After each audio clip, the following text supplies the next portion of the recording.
I'm Aaron with Ventrac, and today we're here with Barry Frey. He's one of our excellent dealers from Morgantown, West Virginia, and we were on site with one of his customers.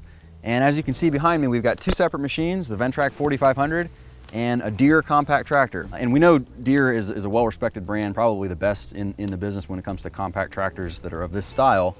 But this particular tractor, could you give us some background on why you have it at your dealership and how it relates to Ventrac? Well, I took it on trade twice, actually, this tractor, within a month. The lady that owned the tractor, she had some Hillsides and she was concerned. So she purchased a Ventrac. We took it on trade. I put it online. A guy bought it quickly. He also was a Ventrac owner. 2 weeks later, he called me. He said, "Barry, this thing's just not a Ventrac." This is exact words. Yeah. And I didn't even let him say anything else. I said, "Roy, I'll take it back. Just bring it back. I'll give you what you paid for it and come get a Ventrac." And he did. Like he said, it's just not a Ventrac. Yeah. He didn't feel stable. He didn't feel comfortable on the hills. He had a lot harder time changing attachments. So that's actually a pretty common story that we hear across the country. You probably face it more here than somewhere that doesn't have a lot of hills. But even on flatter terrain, it's just the maneuverability of the machine, the ease of use with a Ventrac. We hear it pretty frequently. Our dealers will be taking in compact tractors on trade for Ventracs to people who are they value the performance more and the safety aspects. So we figured, why not? Let's drive to West Virginia. Let's shoot a video. Let's compare the two and give viewers an up-close, real-life version of what you deal with every day when you see a trade-in like this, how these two machines differ. Because a compact tractor, especially with a brush mower, in terms of PTO attachments, that's probably the most popular PTO attachment for their tractor. And our Tough Cut is the most popular attachment on our machine. So it's a common piece of equipment that people know and understand. So for us to compare to it makes a lot of logical sense and show just how different they are, especially in this terrain. The property you see behind us is where we'll be working with both of these machines, and it's a good test because it's got a large variety of everything you might encounter when you're rough cutting. The areas of this hill that are too steep for the compact tractor to be working on, unfortunately, a lot of times do get approached with that machine anyway. A lot of customers will buy them and they'll push the limits well beyond what the tractor can handle. And we've seen how that ends a lot of times. It's not a pretty situation. You've seen machines flip over and people potentially get hurt. And we hear the stories all the time. That's a great machine for the right application, but people tend to take them into places that they shouldn't go. Yeah. Everybody knows that. With a Ventrac, everything you're looking at up here, you might find 30 degrees up here. It's child's play, literally easy operation. With that, there's some places I wouldn't take any subcompact tractor on. I just wouldn't. Yeah. The hardest part is your terrain can change. So you get a groundhog hole that wasn't there a week ago. Yeah. Or a branch that falls in the weeds that you didn't see or something. That's right. And with a straight frame tractor, you can hit something that totally upsets the machine. Yeah. And just catches you off guard. Most of the times the story that comes after a rollover or something like that is, I've been doing that hill for years, or I've been doing that property like that for as long as I can remember, and I got bit. So this is kind of where we get all PSA on everybody. Beyond the sales pitch of Ventrac and us, touting that it's a good product, it's really us wanting to just try and educate the public too, that there's certain things that you just shouldn't do on any machine, but especially on compact tractors. We see the limits pushed far too often, and we don't want to see anybody get into that situation. All right, Barry, well, the construction crews are rolling, so why don't you and I get mowing? Let's do it. Let's get at it.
right, Barry, can you explain the section you just did? What about the Ventrac makes it easier to do? The deck being out front is huge. I'm almost 6 feet wide. I'm able to mow right in under the trees, and I'm looking forward, I'm not looking backwards. So I can get under, say for a landscaper, you can get under conifers, you can get into, these are deciduous trees, you can get under limb structure with this machine, punch in, punch out, and you're looking straight ahead. So that's the big thing.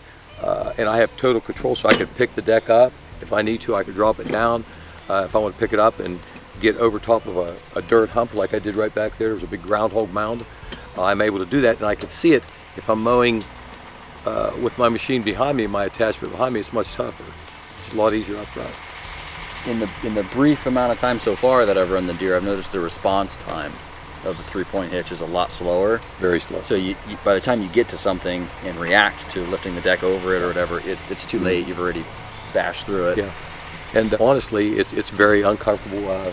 I would need a chiropractor if I were going to run that thing all day, any 3-point hitch machine, but it's very uncomfortable to run a machine off the rear when you can run it off the front.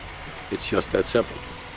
Now we're going to compare how far we can punch in under the limb structure with the Ventrac compared to the subcompact tractor. Essentially, the Ventrac is running about the same size mower deck, about the same horsepower, about the same productivity, but the package is so much smaller and more compact. To get the Deere up here, you're backing up to cut. You're backing up, pulling forward, backing up, pulling forward. And it's the same process with the Ventrac, but in reverse. So you can get into areas like this, and it just, like, you can see the Deere. It's a much more cumbersome piece to get up into an area like this. It does it, but it would do it at least at half speed compared to the Ventrac, if not slower.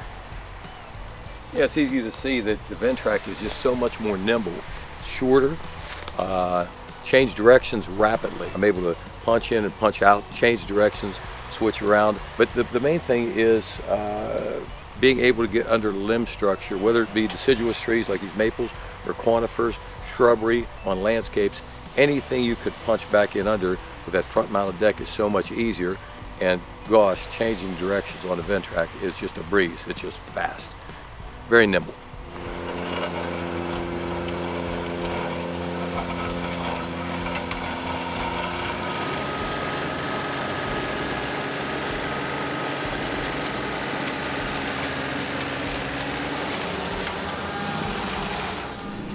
This spot is a bit of a problem because it's got a lot of ruts in it. I find it really just, it's annoying at least, if not almost impossible to deal with, to be driving forward and you've got a big thorn bush in front of you that when you drive past it, it catches you. So you got thorns all over the place, stuff's hanging over into your operator station while you're driving.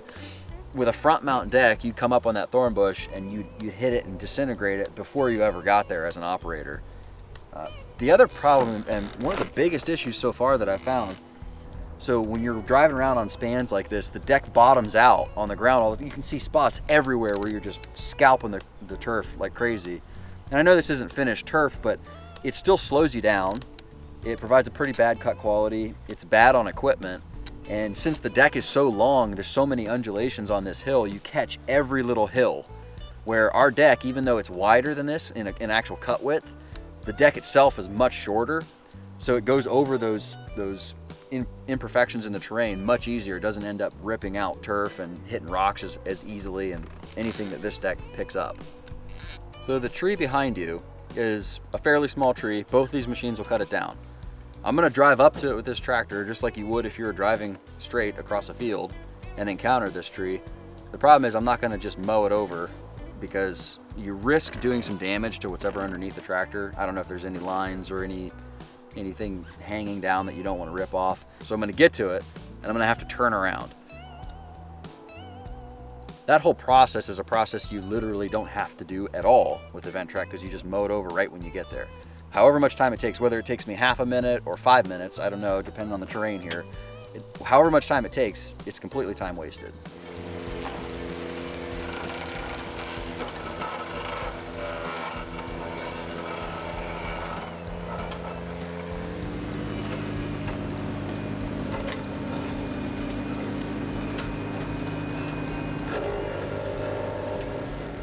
What I'm gonna try and do now is take the Ventrac and I'm just gonna drive up there and watch my slope gauge and try and get a measurement of where the hill starts to turn to that 15-degree range or so.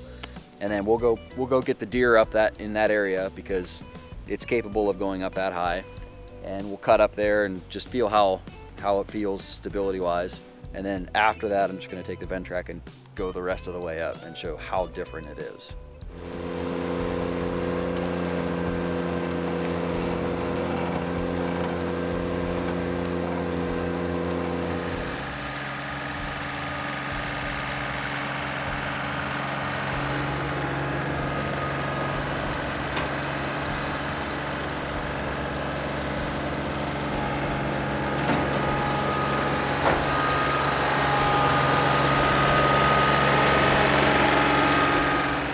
On a machine like this, make sure you read your manual and recognize what they describe to be the best way to drive it, whether it's across the hill or up and down the hill. A lot of that will have to do with your weight ballast. This is a fairly heavy deck. We have weight on the front of this. It's definitely the limits of this machine where you'd want to drive it. You can get a feel for it, drive it around this area a little bit. It doesn't want any more than this. And what you have to be really careful of in this area is that it's fine if the ground is flat. You know, it's on an angle, but if the ground is sort of flat, it's okay. But as soon as you run into a hole or a ditch or just any sort of like a big rock that you didn't see, anything that would upset the dynamics of the machine, this could be a pretty dangerous spot on this tractor if you weren't paying attention and it caught you off guard. So now we're gonna go grab the Ventrac and then take it up to the very top, see how high we can get it. Now that we're up here, I don't think it's probably gonna hit 30 degrees based on what I see. So I don't know, we'll see. We'll see if we can find a spot that's even challenging for the Ventrac, but we'll give it a shot.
All right, so we're done comparing these two machines for the day on the hill.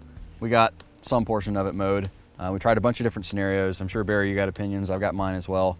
I spent probably equal parts time on the Ventrac versus the Deere, and there's a number of things that we want to point out between these two machines that you'll find as an operator that you might not know already. Well, when you get on uneven ground, for one, I grew up on sawmills logging, log skidders. Same thing, articulation and oscillation. So when you get on uneven ground, even though some of these areas you can't really see it, when you're right up on it, you can sure feel it. So I've got this tractor up on a 8-inch concrete block. You could see the flex. So just imagine you're going out a steep hillside and you run over a stump or drop in a hole. You just don't feel that lift, and you won't get that lift, which is what many times causes the machine to roll over. So you just won't get that lift with this machine. It just crawls over like an insect. It crawls over the terrain like a caterpillar, and you just feel very comfortable and you can go places you just can't go with a rigid frame machine. Whatever I run over, if I run over a concrete block, I'm still getting traction on that object. So I didn't lose traction. I didn't lift and lighten up my other tire on the other side. Just about every evening I'm somewhere and I'm doing a demonstration on a hillside that I've never been on before. You know, I'll be mowing and all of a sudden I'll say, man, this drops off. Yeah. But I could see that because my deck tells me what's happening in front of me. If I'm driving forward looking backwards and I drop off a hole, it's another reason you have so many rollovers with these things, is you're with a subcompact tractor, is because you can't really see what's ahead of you. You're looking backwards, you're distracted because you're looking the wrong direction. There's several places on this hill where driving the Deere, you're going across a rut that's not a huge rut. It's maybe, I don't know, 6 inches deep or something. And you don't even hardly notice it because the brush has grown up. And then all of a sudden you'll see your two opposite corner tires just break free and they're both spinning. And that's the result of the frame not being able to flex across that terrain. When you take the Ventrac and drive over that exact same spot, same direction, same orientation, everything, it almost feels flat. As an operator, you don't hardly even feel the difference in the terrain because the machine takes it up.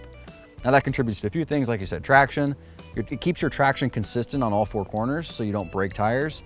It also contributes to comfort, which is an underestimated part of this package. A lot of people will drive our tractor and they'll be like, wow, your seat is so comfortable.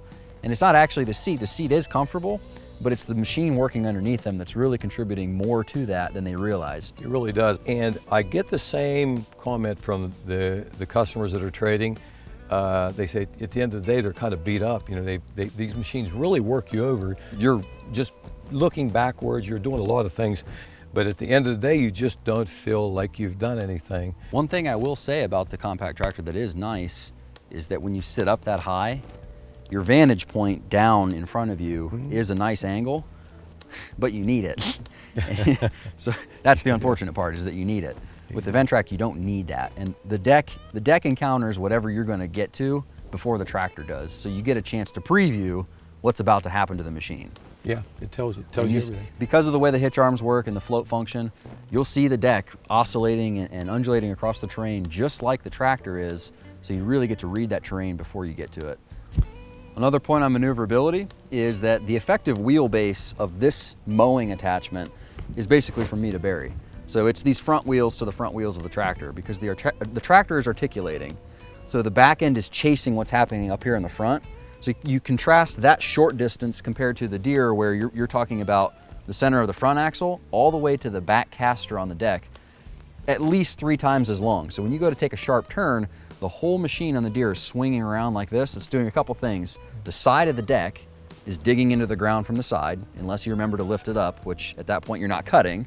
So the side of the deck is digging into the ground, and the back of the deck is swinging way out wide, where you're managing so much less space on the Ventrac.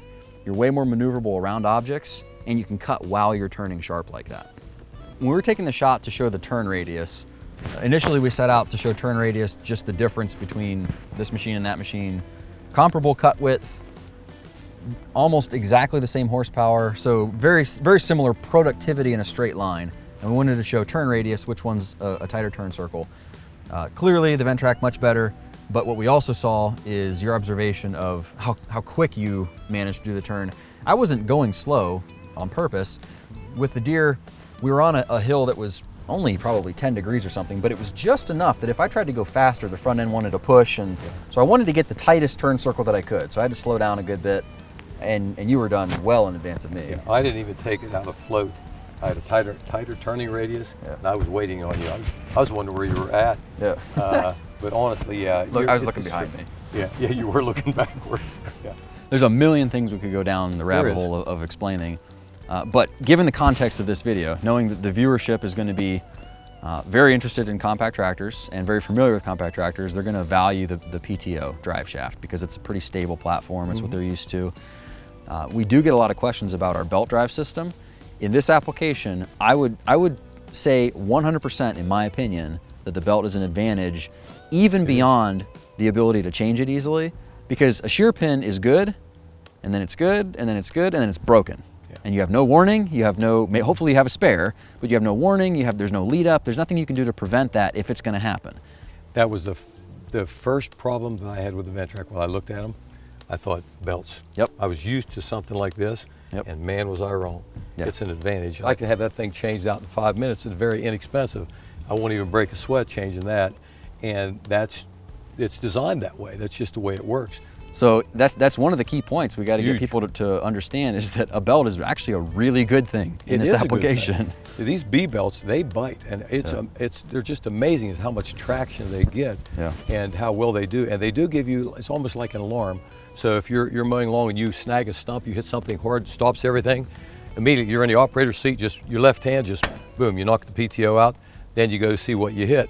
Yeah. Your PTO on the Ventrac isn't a lever down here that you got to move. No, it's not. It's just a button. It's Done. kind of like a left jab, like Muhammad Ali's left jab. You boom, you knock the PTO out, and it's a knockout. You walk off. You haven't broke a shear pin. You haven't broke a belt. I can honestly say I haven't broken a belt.